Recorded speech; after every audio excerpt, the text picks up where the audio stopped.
Welcome back, history seekers, to another episode of Fistory. What will probably be, I guess, the second to last on the series of the Jews in England, because after this part, we start basically getting into, sort of World War I and, the foundation of the State of Israel in the 20th century.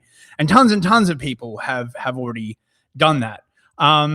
I'll probably do an episode on the sort of inter-expulsion period. There's been a lot of people on the internet saying basically that any nation that expels its Moorish population is doomed to failure, to economic collapse. But this is far from true. In fact, usually it is the opposite. The banning of usury helps the economy massively, and often triggers what is known as a golden age. And this was true in Spain and also true in England. So I thought an episode on that would be good. And then after that, I think, I'm going to start in on the evolution of Christian Zionism, because it is around this period that we are discussing, the late 1800s, where Nelson Darby, I think his name was, started the whole Christian Zionism thing in England that then spread to America and has resulted in the situation that we find before us today. So I thought that would be quite interesting. And I probably might just take a break in between, do a couple of one-shot episodes. Anyway, let's get into it. Welcome everyone. If you would like to send super chats or, just give money to the channel, I'm not monetized yet. I've got to get on that. There's a linky in the chat through Entropy. You can send money. You can also send crypto if you wish. That would be great. Bitcoin or Monero, gratefully accepted. All money will go towards probably beer, to soothe my history soul. I hope you're all well. So yes. So as we were covering in the last episode, the Jews had been admitted to Parliament. The high Tories in the House of Lords were a significant obstacle to passage of the Jewish relief bills. They had emerged as victors in the struggle to preserve English national identity, at least until the 1830s. As the interparliamentary squabbling raged on, the Jews and their allies worked quietly in the background, removing the barriers to Jewish civic participation. These fell one by one like a row of dominoes until the barrier to parliamentary office became one of the few remaining. In this period, we see the first Jewish lawyer, 1834, the first Jew to receive a hereditary peerage, 1841, the first Jewish Lord Mayor of London, 1855, and the first Jewish doctor, 1856. Slowly, the English acceded to pressure from the Jews and liberals and acquiesced to their own ethnic suicide, an acquiescence that continues to this day. Now, if you're thinking to yourself, gee, this first to do this and to do that sounds eerily familiar to the situation that we have now with movements like BLM, I don't believe that this is a coincidence at all. And I think that many of these tactics were essentially recycled again to just displace the native white population from any position of power and influence, and to make it seem as a sort of inevitable progressive certainty that it was good and right and just that the native population was displaced from these positions. Of course, the idea of, there being the first black or the first Indian or the first whatever carries within it, of course, inherently the idea that this is a very, very good thing, right? That we are progressing towards the sort of Whig liberal utopia, the progressive utopia where everybody is the same, and yet at the same time, the newcomers are sort of more elevated than the natives, right? They have knowledge and insights and abilities that, of course, the poor whites could not begin to understand, because they're so closeted and backward and behind and stuck in their old traditions, things like Christianity and, wanting sort of some kind of national identity, and all must fall to the melting pot. This is, in my opinion, absolutely not a coincidence and is a deliberate policy, as can be seen by the intense amount of effort that is pursued to make sure that this is not rescinded 1 inch. There may be pauses in this process during which the gains made are consolidated, but there is never a reversal of this process. And indeed, lots of language and psychological warfare is put into even making a way, formulating a policy, even enunciating how this would look to be haram or impossible to be thought. And the amount of thought terminating thought cliches and just general, I guess what you would call ontological warfare involved in this process is huge. We tend to think of this in the modern day as the post-war consensus, the Goy beam, the sort of the way that boomers in particular cannot sort of even imagine a world where this inevitable progressive cause is in any way reversed, because of course if it is reversed even 1 inch, then we are practically a hair's breadth away from Mustache Man. And of course, underlying all of this is the most forbidden idea of all, that of either expulsion or limiting of the rights and privileges of the Jewish population. This is, absolutely not to be considered. Now, I suspect this is one of the reasons, by the way, that this stuff that we are covering is not taught in history class. They don't want people getting the wrong idea, right? Again, the ontological framing is such that this has been done, right? It is irreversible, right? Universal human rights are a thing. Some, human rights, of course, are worth more than others, to echo Orwell. But that's really sort of how it goes, right? The human rights of the native British population to have sort of cultural homogeneity, Christianity, the law applied equally to everyone. These are not human rights in the same way that the English are not considered indigenous to England. This is, in my opinion, all just a very, very deliberate ploy in order to displace these people. Now, you might be saying, well, that sounds like a bit of a conspiracy theory. How can anyone possibly do something over hundreds of years? How can anyone have a plan over hundreds of years? Frankly, it's quite easy. You just need to have a history and a sort of cohesive ethnic identity. If you have those two things, obviously as well, sort of resources and access to power, it's really quite easy. You just sort of make a sort of plan, not too rigidly defined, right? You let everyone know sort of like what the goal is, and you work for it, and your children work for it, and their children work for it. This is literally how entire countries used to run all of the time. It is only a modern invention that you are supposed to be an individual all by yourself, and you are supposed to have no long-term plans of your own other than what happens at the next election. And as this has sort of happened, the horizon for most people in a political sense has basically shrunk to about 4 or 5 years. And every 4 or 5 years, they get all worked up about which political party is going to get into power without really sort of having any understanding that certain questions are on the table. Certain groups are not going to be represented. Certain ideas are beyond the pale, which is an interesting phrase, by the way, since it originally comes from the Pale of Settlement in Russia, which is where the Jews were forced to live under the Tsar, sort of over there, away from the Christians. Okay, let's see. I think we got a super chat. MK for $420. Thank you very much. Cheers. Hope you're well. Yeah, I'm doing well, mate. I'm doing well. I hope you're well too. Okay, so we will go on to this is the Jewish Encyclopedia. I think I covered a little bit of last week, but we'll overlap a little bit.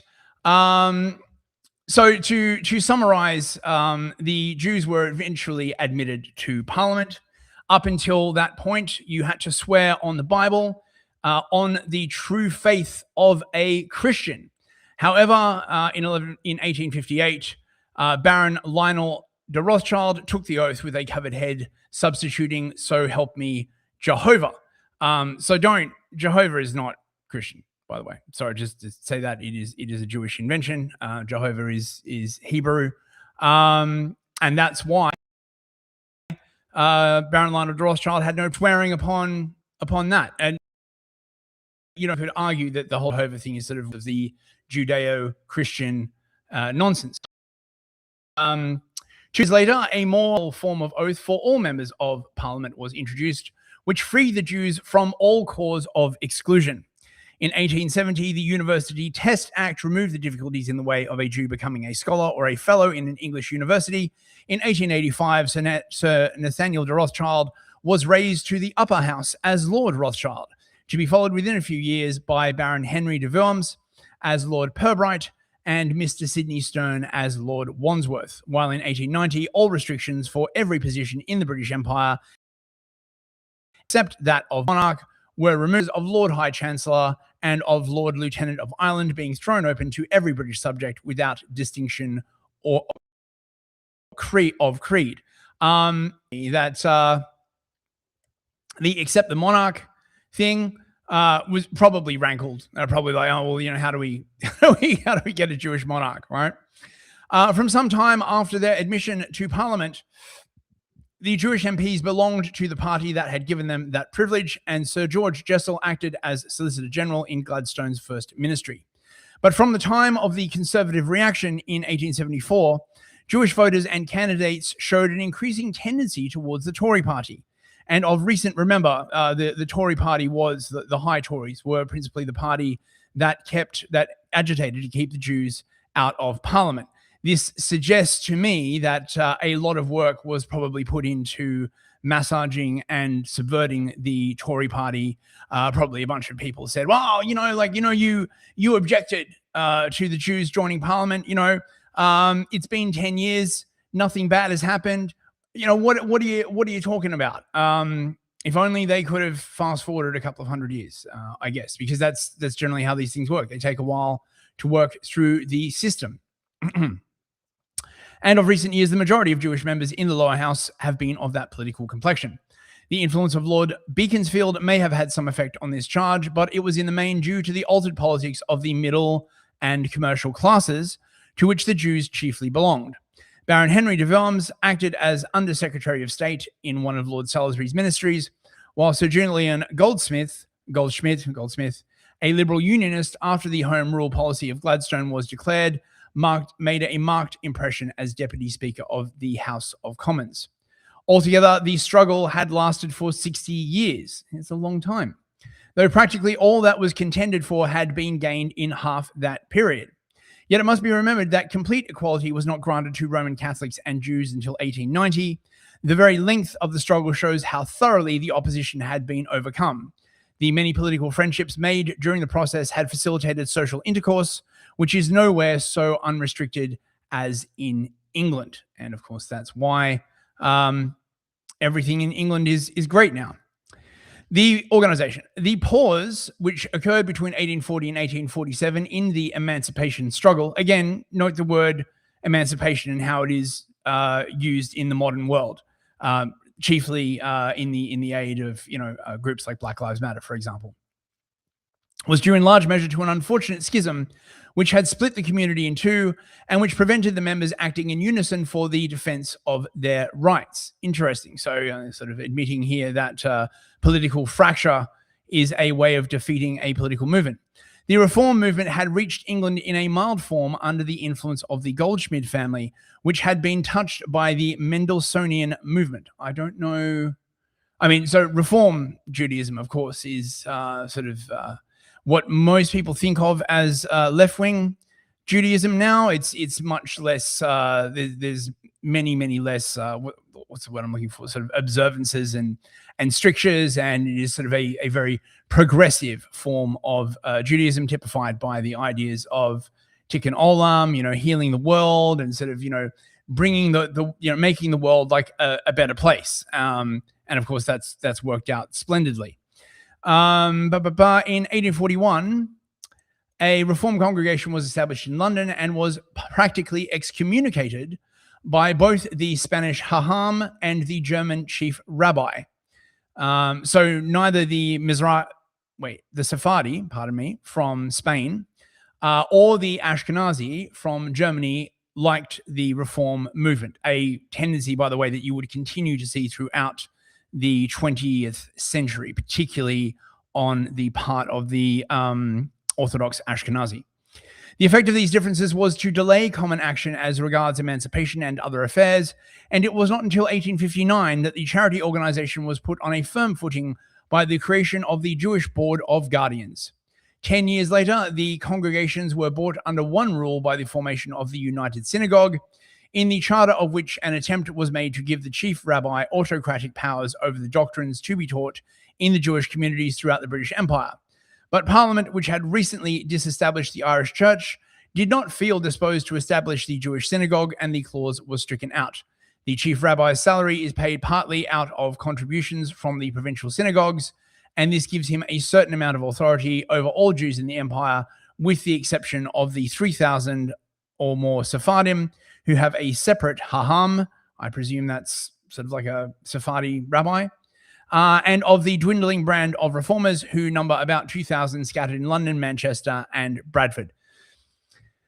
Such a small number of people with such an incredible outsized influence, which I guess really goes to show that if you desire political change, all you really need is time, resources, and organization.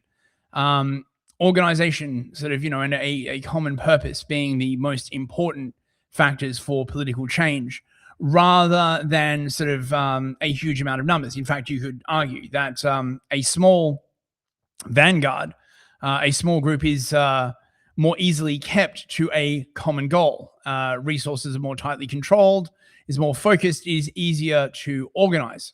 In 1871, the Anglo-Jewish Association was established to take the place, so far as regards the British Empire, of the Alliance Israelite, which had been weakened by the Franco-German War. The Jews of England felt that they should be organized to take their proper part in Jewish affairs in general. For many years, they, together with the French Jews, were the only members of the race who were unhampered by disabilities, and this allowed them to act more freely in cases where the whole body of Israel was concerned.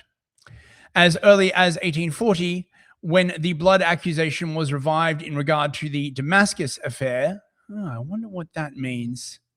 Hang on. Let me just check up on that, shall we? 1840 Damascus affair. There doesn't seem to be a link for it in the encyclopedia. Let me see. The Damascus affair. The Damascus affair of February 1840 was the disappearance of an Italian monk and his servant in Damascus's Jewish quarter, for which a large number of Jews were summarily tortured until they confessed to murder. As an instance of anti-Semitism and blood libel, news of the case spread across the Middle East to Europe and the Western world.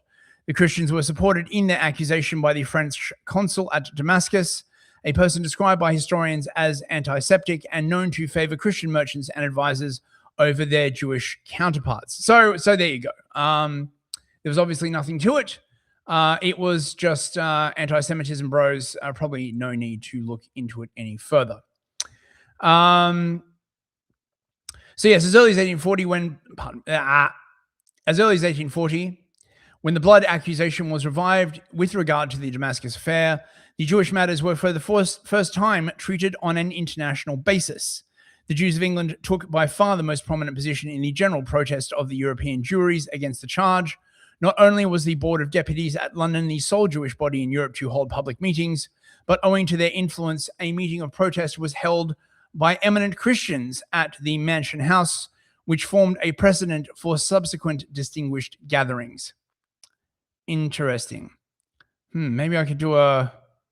Okay, so we're getting away from the sort of general thing. Maybe I can do another episode up to the turn of the century. Anyway, I do want to return back to the Tory Parliament struggle in England. 1847. the collapse of the anti-Jewish party. I presume this is talking about the collapse of the High Tories and their resistance to Jewish emancipation, 1847 to 1858. The agitation for Jewish emancipation would not begin again in earnest until the Whig ministry of Lord Russell. There was no law against Jews taking up seats in Parliament. Rather, they were effectively barred from taking office because of a technicality. In 1847, Lionel de Rothschild, Nathan Rothschild's son, was elected to the Commons. Unable to swear the oath of abjuration because of the words, "upon the true faith of a Christian," he could not take his seat. A Jewish Disabilities Removal Bill was again sent through the Commons in 1848. This provoked significant opposition among the High Tories because it placed Jews on an equal footing with Roman Catholics. It was passed in the Commons, but rejected in the Lords. Following the Whig failure to get the bill passed through the Lords, Rothschild vacated his seat. He was re-elected in 1850. In consequence, the Whigs introduced into the House of Commons an oath of abjuration bill, which would allow Rothschild to swear a modified oath and take his seat. Although it was passed in the Commons, it was again ultimately rejected by the Lords in 1851. I haven't done this bit before, have I already? Just trying to figure out. No, part 3. Right, okay. Lord Russell, now Foreign Secretary in Lord Aberdeen's Conservative Cabinet, passed another Jewish Disabilities Bill in 1853. So we've seen this sort of political tactic many times in the modern world. The bill gets rejected. They go away for a few years. They try it again. And during the meantime, presumably, they agitate that the situation is intolerable. It must be changed. Something must be done. We must progress towards like a new, a new situation, a new world order. The question must be resolved, etc., etc. And no doubt, liberal amounts of money and influence are also involved. This was steered through the Commons without issue, but Lord Shaftesbury had urged its rejection in the Lords, where it was voted down after a second reading. Russell tried to pass a bill modifying the oath of abjuration, but it also abolished the Catholic version of the oath. This provoked considerable opposition among members of the Commons, and it was voted against by a majority of MPs. In 1856, during Lord Palmerston's Whig ministry, the MP for Manchester introduced a bill proposing the abolition of the oath of abjuration, but this measure was rejected after a second reading in the Lords. So you see, again, it gets struck down. 3 years later, it's back again and again. You just keep voting on it until you get the vote that you desire. In 1857, Palmerston and Rothschild were returned to Parliament with a large Whig majority. Palmerston passed an oaths bill in the Commons with the aim of substituting the oath of abjuration for another. This time, the Catholic version of the oath was left intact. Excuse me. This passed the Commons, but was rejected by the High Tories. Again, Baron Rothschild again vacated his seat, but was subsequently re-elected to the Commons. Lord Russell introduced another oaths bill, but before the second reading could be completed, Lord Palmerston's ministry had fallen and was replaced by Lord Derby's Conservative ministry in 1858. The Lords read the bill, then removed the clause affecting the Jews, an amendment that was promptly rejected by the Commons. Eager to break the stalemate between houses, a committee was then established by the Commons with Baron Rothschild, much to the disgust of the Lords appointed as member. So they made a committee, and Lord Rothschild just happened to be on that same committee.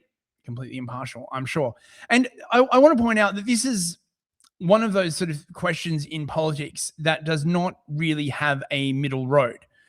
We have become used to in the modern world of this idea that every contentious question can be split down the middle, but it cannot. And the longer that these questions pile up, these binary questions essentially. So, for example, should we allow the Jews into Parliament is a binary question. It is either yes or no. You can't really split the difference on this one.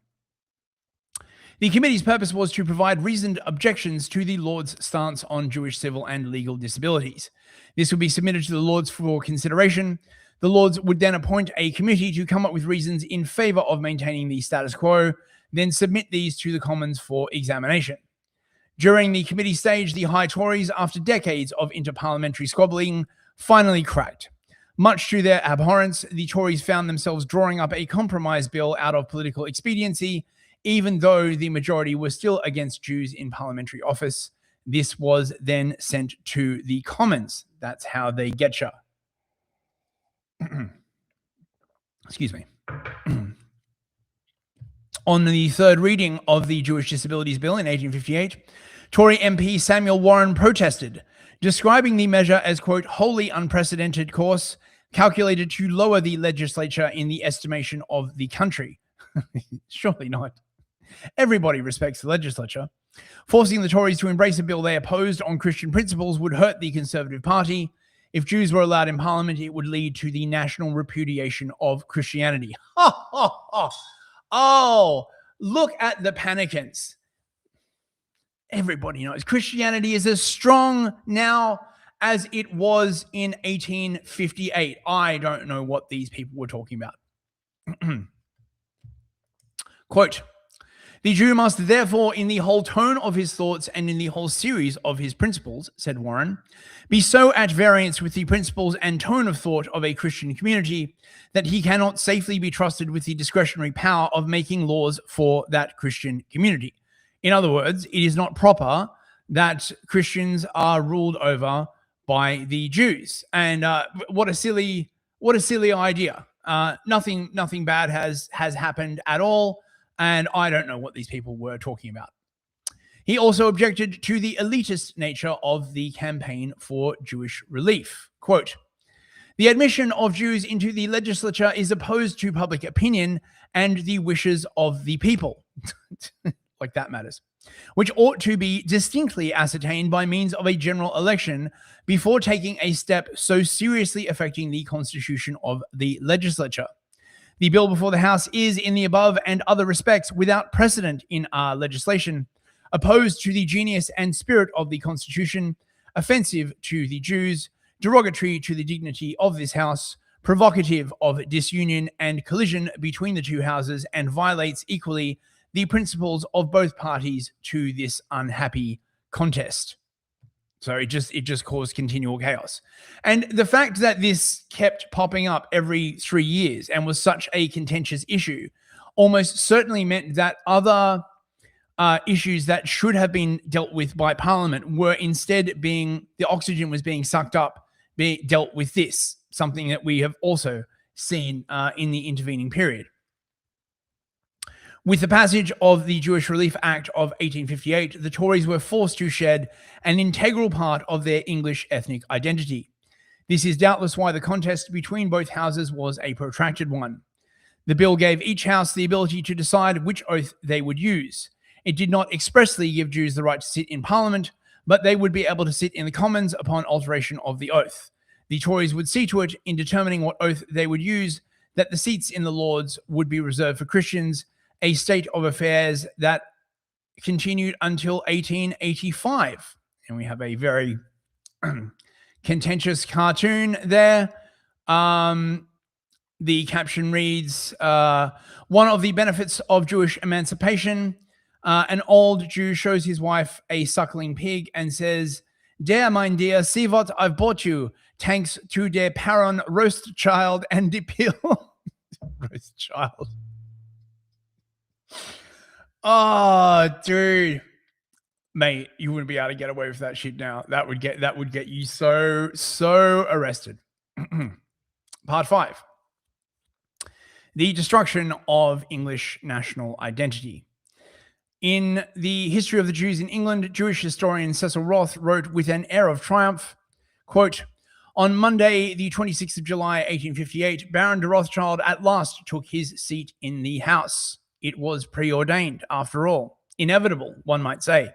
200 years after Cromwell's death, the work that he had begun reached its culmination, and an English Jew was for the first time recognized as an equal citizen of his native land.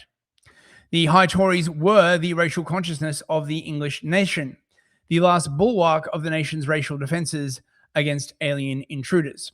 They were willing to fight tooth and nail for the preservation of England's distinctive ethnic character, with the numbers and influence of the High Tories seriously diminished by the late 19th century. Who would stand for England? This triumph was possible for two reasons. Number one, the millenarian beliefs of evangelical Christians. Millenarian beliefs among English Puritans introduced a world-denying and ascetic spirit into the English culture of the 18th and 19th centuries. These destructive tendencies exacerbated the Englishman's weaknesses, especially his relative lack of ethnocentrism, his individualism, and his tendency to promiscuous altruism. Christianity is not an intrinsically destructive force. From the Middle Ages to the 19th century, it functioned as an Anglo-Saxon ethnic identifier. On the other hand, its universalist tendencies could be exploited by hostile elites, such as Whigs, liberals, and the Jews, to dissolve and replace English national identity with a raceless cosmopolitanism. I feel like this is a bit of a right-wing article, this. For example, historians speculate that Cromwell had both economic and millenarian reasons for readmitting the Jews in 1656. This is absolutely true, believing that this would lead to mass conversion of Jewry, ushering in the millennium. I'm pretty sure we covered this. Yes, this was the case. The belief was that since England would not allow in the Jews and the lost tribe had been discovered in America, being the American Indians, England was at that point the only country to not admit the Jews, and the Messiah could not return until the Jews were allowed in every single country on earth for some reason. The Jubilee of 1753 was interpreted within a similar eschatological framework of mass Jewish conversion and universal redemption. In the 19th century, many Christians believed it was their duty to fight for Jewish relief because it would usher in the second coming. This is why eschatology is so dangerous and so useful politically. This is why prophecy is useful politically. Whoever said that it is possible to separate religion from politics is retarded. Religion will always have a political dimension in as much as it has morals which decide how people should act, how society should be ordered, and most importantly, how leaders should act. They cannot be divorced from political questions. And in as much as we have in the modern world a sort of neutered form of Christianity that makes no political demands, all that really means is that another religion has taken over instead. The Anglican evangelical Robert Grant, who tirelessly agitated for the removal of Jewish disabilities in the Commons during the 1830s, was an advocate of pro-Jewish millenarianism. Millenarianism. I don't know why I'm having problems with that word. I'll have to pronounce it 10 times.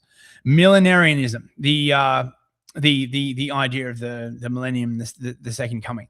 I'll get into this when we start talking about Christian Zionism, because this is sort of the root, I guess, of where you get a lot of this stuff. As you can see here, I think I showed this graphic last time. This is a bit more modern because it's after 1948, but essentially it's all here. There's this entire sort of weird lineage of Old Testament stuff that is used to justify the idea that the Jews are essential to the West and they have a prophetic sort of nature. Perhaps our solution to this paradox is found in Oswald Spengler. I see this guy is a Spengler fan, who wrote, "It was not Christianity that transformed Faustian man, but Faustian man who transformed Christianity, and he not only made it a new religion, but gave it a new moral direction." If the birth of Western civilization occurred in the late Middle Ages, as Spengler contended, then Faustian man inherited the Christianity of late antiquity and made it a new religion, one that reflected Faustian man's affirmation of life and striving towards the infinite. I don't know. This is like what this is all about, Faustian Christianity. I'm not really sure. Haven't really read Spengler. Honestly, Christianity, by accommodating itself to the Germanic warrior ethos, served as an ethnic marker that preserved English identity when faced with ethnic conquest and subversion by hostile invaders. In this Faustian regime, Europeans did not hesitate to drive out the Saracens and the Jews who threatened their survival as a race or the territorial integrity of their homeland. This warrior ethos permeated the medieval doctrines of the Christian Church, the military orders, the code of chivalry, the rejection of infidels as sworn enemies of Christ, the glorification of the Book of Revelation's warrior Christ, the importance of jus ad bellum, etc. However, this concealed a double-edged sword. The world-denying and universalistic dogmas of the old Magian religion, I'm not sure what this means, never completely submerged by ethno-cultural Germanization, could be recovered and used to de-emphasize the religion's significance as a Germanic ethnic marker. These dogmas, for example, pacifism, universal love, the brotherhood of man, would be employed by hostile elites to exploit European vulnerabilities, and as a result, Europeans would no longer be willing to fight for what their ancestors had handed down to them. Courage, bravery, honor, glory, wealth, these were the values of Faustian Christianity of Columbus, the conquistadors, the English settlers in America. The Magian-like Christianity that now dominates the Western world is a complete reversal of these values, the last gasp of a dying civilization. It does sound like, when people talk to me about Spengler, that does sound like what they talk about. And the second thing, of course, is Whiggism, which evolved into modern liberalism. This political philosophy in its earliest form stressed the economic benefits of Jewish immigration. Nothing really changes. It's always immigration economics. It assumed a Benthamite utilitarian cast as time wore on. Liberals who fought alongside the Jews to sabotage English identity argued that maximizing Jewish happiness would increase the happiness of the greatest number. I see. This is something that I've noted a lot, and you see a lot today. This idea really that the best part of the West are the Jews. That if the Jews are happy, everyone is happy. On the sort of flip side, if the Jews are unsafe or the Jews are unhappy, society itself is in peril. They are, the canary in the coal mine. Every society that has, moved against them has suffered and died, etc., etc. Although Bentham himself was not an egalitarian, many of the Jews' liberal champions were just as much concerned with liberty as they were with equality. Okay, well, this isn't, I don't know, this is like a weird sort of screed on, this isn't really like history. Okay. So, I'm kind of out of stuff to read then. I did not realize that whole thing was basically a sort of a weird kind of like philosophy thing. Let me see. Let's read a little bit more from the Jewish Encyclopedia since we've still got like about 20 minutes.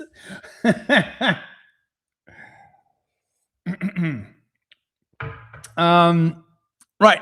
So I guess we can talk about the Damascus affair. Let's have a look at the Damascus affair, 1840. So an Italian monk disappeared. The Jews were accused. Obviously, it was just lies made up by the horrible Christians and the Muslims. Damascus at the time belonged to the Ottoman Empire. Under Ottoman rule, the society was organized by the so-called millet system, which divided the Ottoman subjects into different millets based on their religious affiliation. So basically, the different religious sort of communities had their own sort of like law courts. In a sort of like weird irony, Orthodox Christianity was essentially sort of preserved under the Ottoman Empire and was spared a lot of the sort of weird liberal influences that would sort of come to dominate Catholicism and Protestantism. The system guaranteed considerable autonomy to the different millets as long as its members remained loyal to the Sultan. The Muslim millet was by far the biggest, of course, since Islam was the dominant religion. Christians and Jews were considered dhimmis, a class of non-Muslims possessing legal rights under Muslim rule and allowed to practice their own religion. This is probably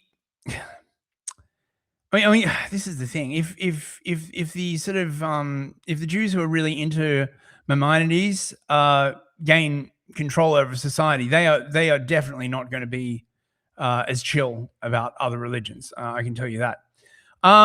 Simon JJ for $25. Thank you so much, mate.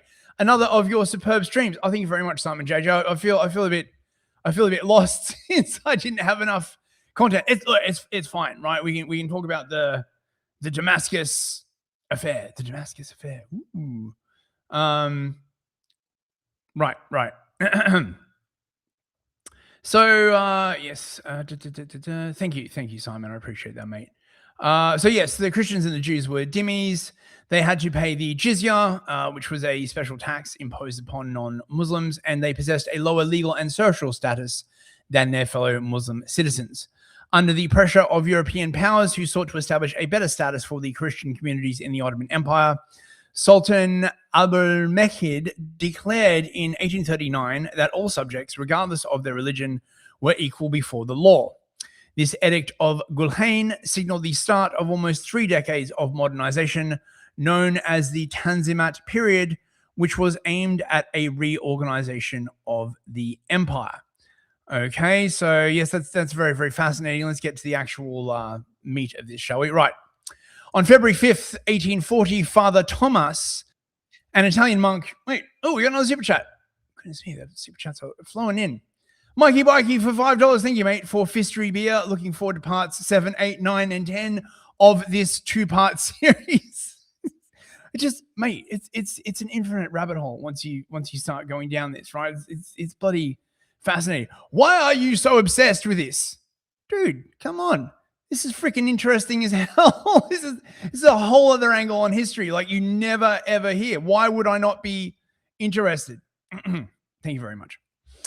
So yes, on February 5th, 1840, Father Thomas, an Italian monk belonging to the Franciscan Capuchin establishment from the island of Sardinia, and his Muslim servant, Ibrahim Amra, disappeared in Damascus's Jewish quarter. Soon after their disappearance, the Jewish community was accused by the Christians of murdering Father Thomas and his servant, and to have extracted their blood in order to bake matzo. This accusation that the blood of Christians was used by Jewish people for their Passover bread is commonly known as the blood libel, which has its roots in medieval Europe and is completely false, and there's never any evidence behind it at all, and they never did anything wrong, ever, honest. In 1840 Damascus, the Christians were supported in their accusation by the French consul at Damascus, Ulysses de Ratimenton, an anti-Semite who was known to favor Christian merchants and advisors over their Jewish counterparts. Okay? I mean, so this is phrased very, very weirdly. So he was Ulysses de Ratimenton. He was an anti-Semite because he favored Christian merchants and advisors. I wonder if he had a reason for that. Was he a Christian? Let me see. What is this? Okay, I'm kind of curious about this now. That seems like that's carrying a very heavy load there. And of course, we've seen this before, right? You can't trust what that person says. They're not too fond of the Jews. Oh, there is an entry in the Jewish Encyclopedia. Well, let's see what it has to say. It is bound to be better than fucking Wikipedia. Right. Okay. So, right, just ignore that. In 1840, Father Thomas, originally from Sardinia and a superior of a Franciscan convent, disappeared with his servant. This monk, who practiced medicine, was very well known in the Jewish and Mohammedan quarters, as well as among the Christians. Some days previously, he had had a dispute with a Turkish muleteer who had heard him blaspheme Muhammad, whereupon the Turk is reported to have said, quote, "That dog of a Christian shall die by my hand." Upon Thomas's disappearance, the French consul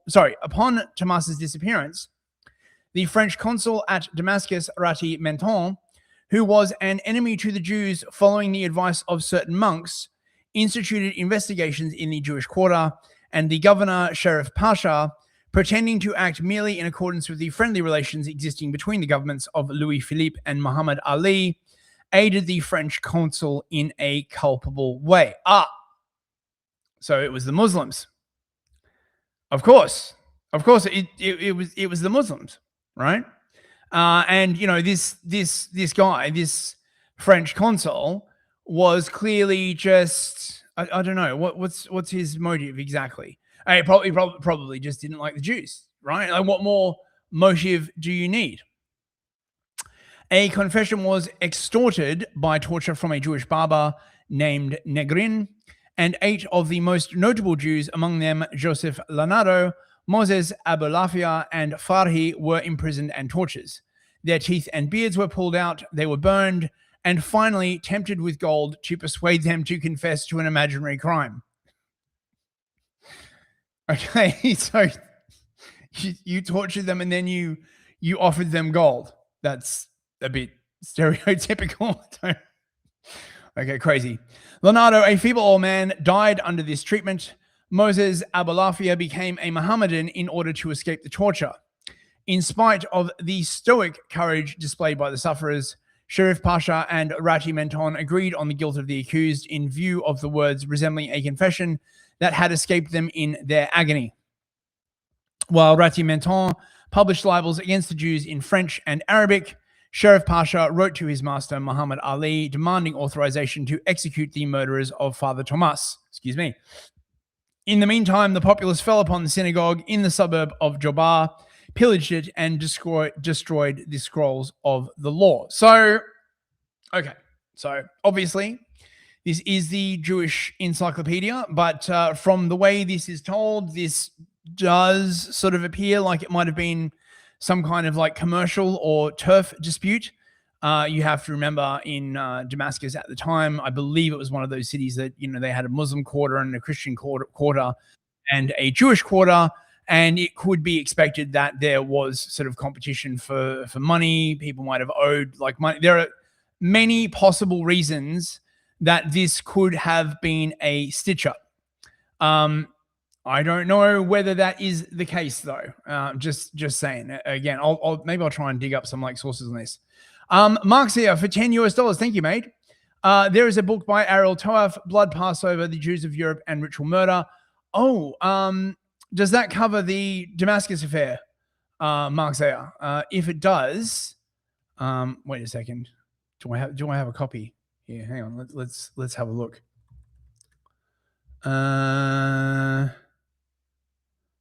This is a very, very, very spicy book, by the way. I do have a copy. Of course, I've got a copy. Let me see. Damascus affair.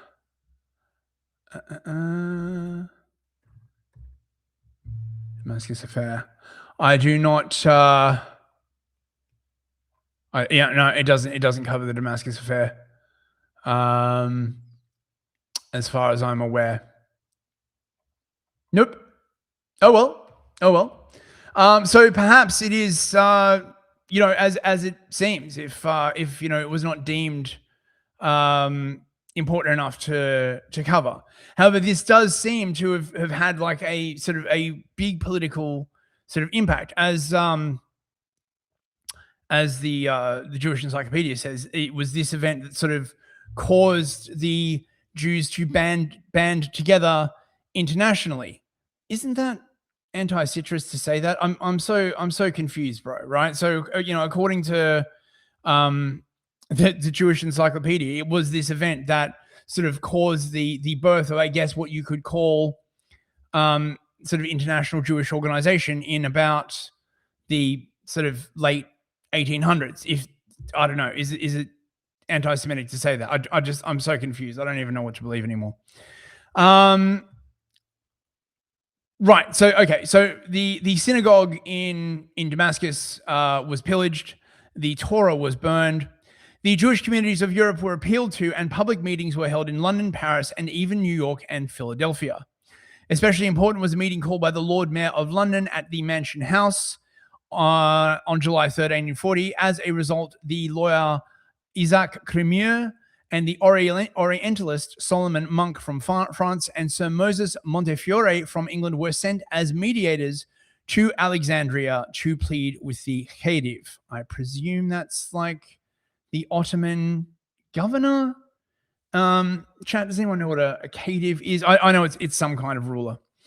They arrived at Alexandria on August 4th, and after repeated interviews with Muhammad Ali, not the boxer, obtained from him on August 28th the unconditional release and recognition of the innocence of the 9 prisoners who still remained alive of the 13 imprisoned. They then went to Constantinople and obtained from the Sultan Majid a firman declaring the accusation of ritual murder to be absurd. The Austrian consul at Damascus, Merlato, and the Austrian consul general at Alexandria defended the rights of the Jews during all the incidents arising from this celebrated case. It was in part the Damascus affair which suggested to some French Jews later the idea of founding the Alliance Israélite Universelle, or the Universal Israelite Alliance. I thought that was a conspiracy theory, bros. It's a conspiracy theory if you don't have the right views about it, I guess. Let's see the Alliance Israélite Universelle. Let's see if there's an article on that. There should be. Here we go. The Alliance Israélite Universelle, a society founded in 1860 for the protection and improvement of the Jews in general, but mainly devoted to the interests of those in the east of Europe, North Africa, and Asia Minor.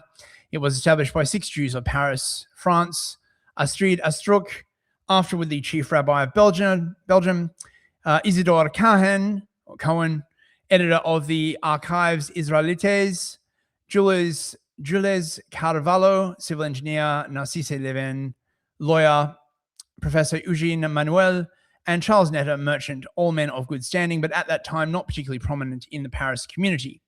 Repeated attacks upon the Jews by fanatical sects of various denominations had long made it apparent that something should be done on an organized scale. The assassination of Father Thomas at Damascus in 1840 had given rise to an accusation of ritual murder on that city. I mean, they're very light on the details here. Like, why was there an accusation of ritual murder, right? Like, how was the body discovered? I notice in these situations, this is always skated over, right? It is always just like, well, you know, they arrested a bunch of Jews, they tortured them. What was the reason that gave rise to the accusation of ritual murder? Was it just the fact that this guy died in the Jewish quarter? That seems a bit flimsy, right?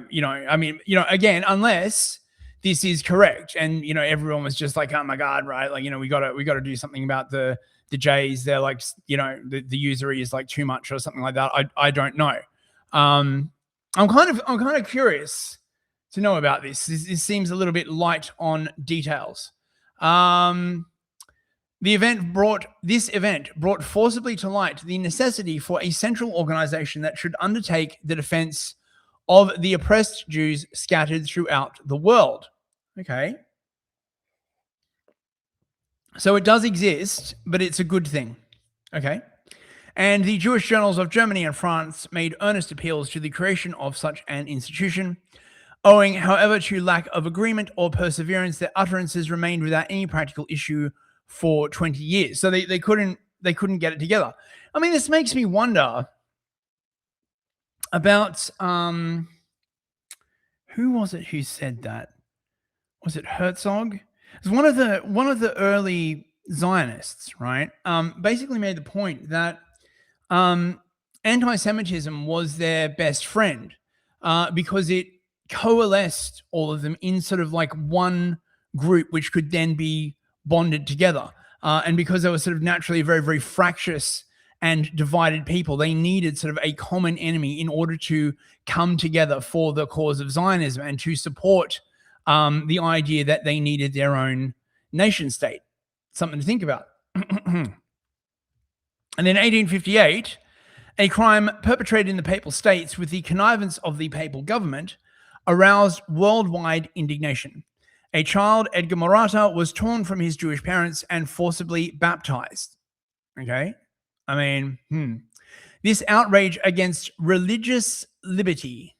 So just remember, when you see this modern term, religious liberty, thrown about, this is where it comes from originally, right? Because although there was some argument made about sort of that the Protestants should be free to be Protestant, and the Catholics should be free to be Catholics. In practice, the Catholics and the Protestants would take up arms if they were forced to convert from one side to the other. It was just impossible.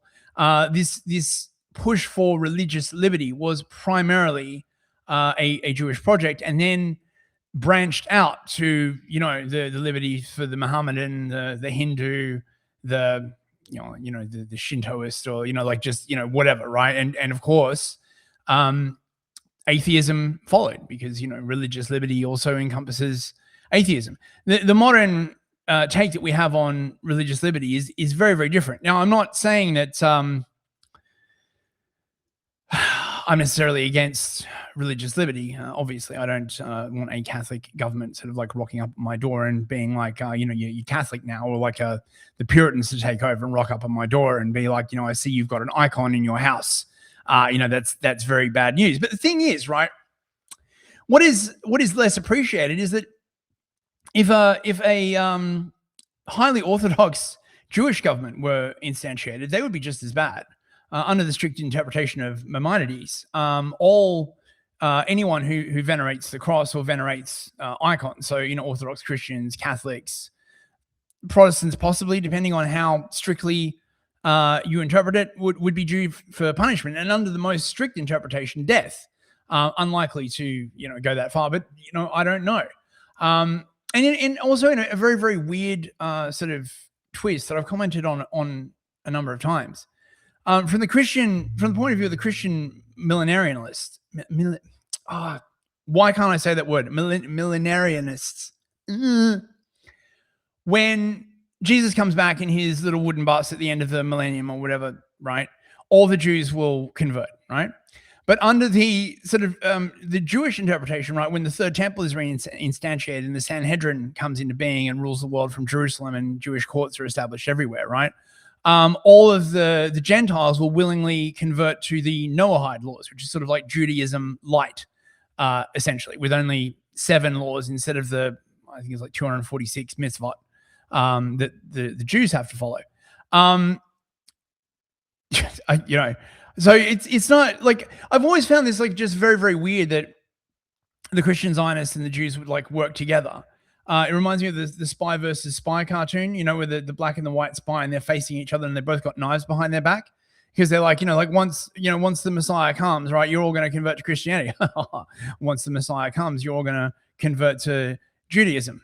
I mean, okay, have none of you like thought about this? I don't know, right? I'm probably fucking crazy. What would I know, bros, right? I'm sure they can like work it out. And just for the record, I do not believe that the Jews are going to convert. I think it is a folly. I think it is a massive, massive folly. Any more than the Muslims are going to all convert to Christianity, they're not going to do it, right? Even upon pain of death, they are not going to do it, right? Like they're not going to do it. You would have to resort to the most horrible of coercions to even attempt such a thing, and the conversion would not be true anyway. Forcing people to convert to Christianity is not a tenet of Christianity. It must be a decision sort of freely chosen. I mean, I guess unless you're sort of baptized as a baby, and then there was like literally a couple of wars like fought over this bloody question, because the Baptists were like, because it has to be freely chosen, it's not really cool that you baptize babies before they get a chance to like make a conscious choice to be Christian. So, excuse me. So yes, sorry, we're still talking about the Alliance Israélite Universelle. So yes, the child Edgar Morata was torn from his Jewish parents and forcibly baptized. Oh noes, bros. This outrage against religious liberty contributed much to strengthen the general sentiment for organized protection. And as a result, 2 years later, the Alliance Israeli Universelle came into existence under the auspices of the above-named public-spirited Jews of Paris. In an appeal addressed to the public in December 1860, the task which the new society was about to assume is stated as follows, quote, to defend the honor of the Jewish name whenever it is attacked, to encourage by all means at our disposal the pursuit of useful handicrafts, to combat, when necessary, the ignorance and vice engendered by oppression, to work by the power of persuasion and by all the moral influences at our command for the emancipation of our brethren who still suffer under the burden of exceptional legislation, to hasten and solidify complete enfranchisement by the intellectual and moral regeneration of our brethren. Such in its chief aspects is the work to which the Alliance Israélite Universelle hereby consecrates itself. So, I mean, this looks a lot. I mean, look, I mean, these are pretty noble goals. I mean, unless you're, unless you want to live in a Christian society, in which case you'd be like, this isn't great. But who'd want to live in a Christian society? Like, what are you, like a fascist, right? Their program had as its aims to work everywhere for the emancipation and moral progress of the Jews, to give effectual support for those who are suffering persecution, to encourage all publications calculated to promote these ends. To this program, the Alliance has steadfastly and faithfully adhered. It must be admitted that founders had very practical conceptions for their undertaking. Disregarding any project which might cause dissension, they limited their field of activity to such questions only as to which there could be no divergence of opinion amongst the Jews. Smart. It was in this spirit that they declared at the outset that all political questions should be excluded, and that the Alliance would take no account of either the political convictions of its members or of their religious opinions. It recognized neither orthodox nor liberal, neither conservative nor reformer as such. It desired to stand upon the one platform of the defense and the regeneration of the Jews, exclusive of all political and theological distinctions. That's pretty solid, man. That is pretty solid, man. The Christians could learn something from this, like for real, right? Imagine if all the Christians got together, and we're just like, look, we're just going to make this huge organization, like, for the furtherance of the Christians. We don't care what denomination you are. I guess like the problem with the Christians, of course, is that there are so many denominations. You've got to draw a line somewhere because some of them are just like batshit, which is why they left the Anabaptists out of the 1648 Treaty of Augsburg, because the Anabaptists, they were just too crazy.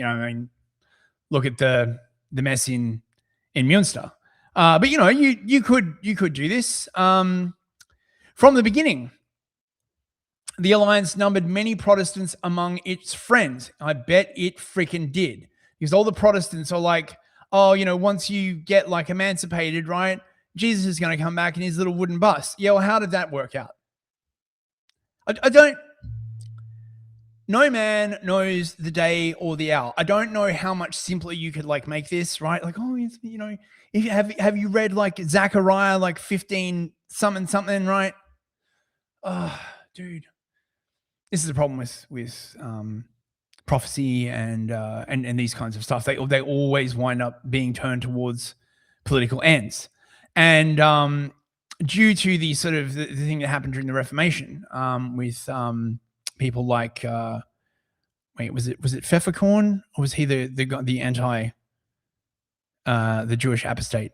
Around Luther, there were like a bunch of rabbis who were like, we know the real story of Christianity because we know Hebrew, and we've got like the proper version of the Bible, and no. So a lot of this stuff was like really it'd been baked in for like a couple of hundred years, essentially, right? That because the Old Testament was in Hebrew, I mean, it wasn't, it's in Greek, Septuagint, but they had come to believe that the best version of the Old Testament was in Hebrew, therefore they need to study Hebrew. To study Hebrew, they needed the rabbis, and that, okay.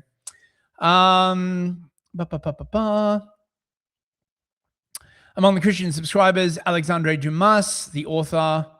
The alliance encountered obstinate opposition among the timorous, among those who hated action, and among those who thought that evil could be cured by ignoring it.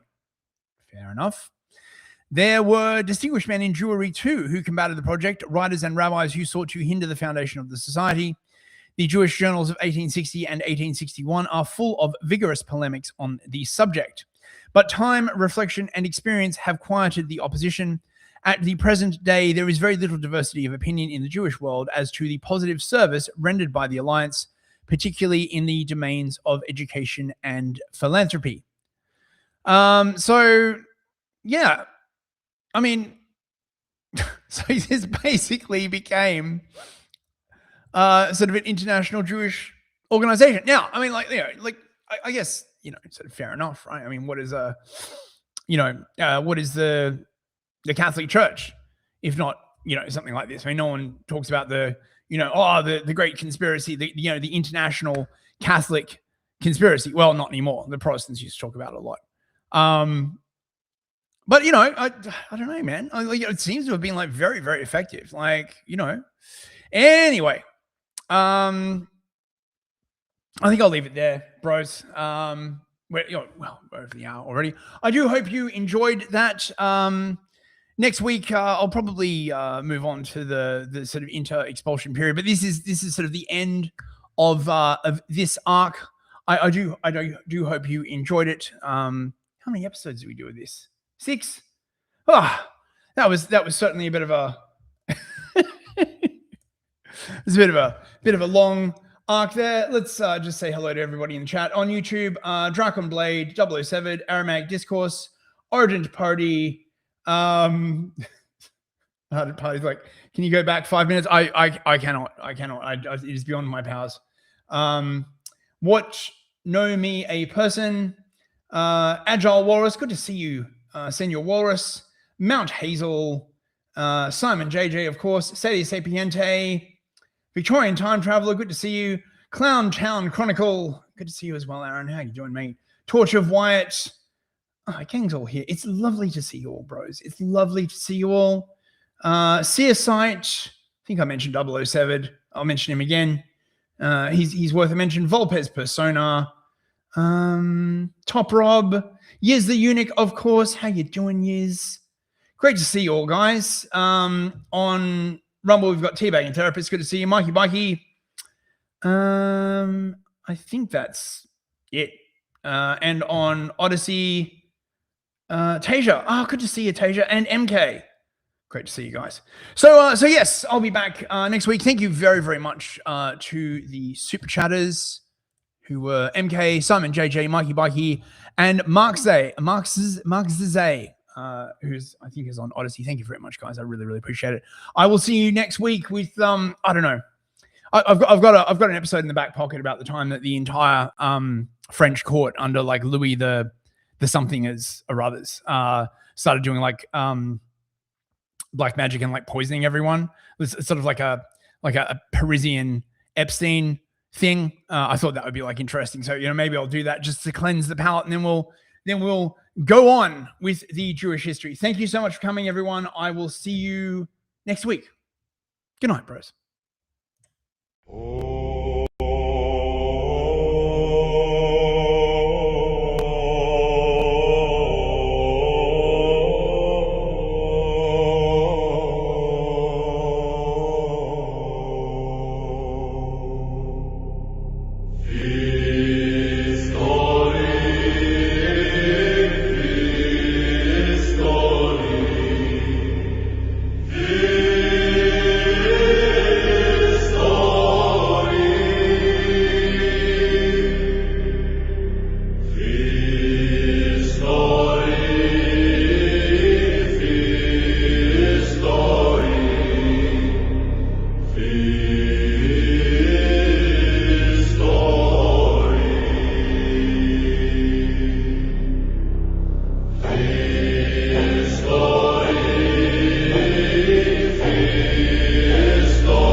Fistory.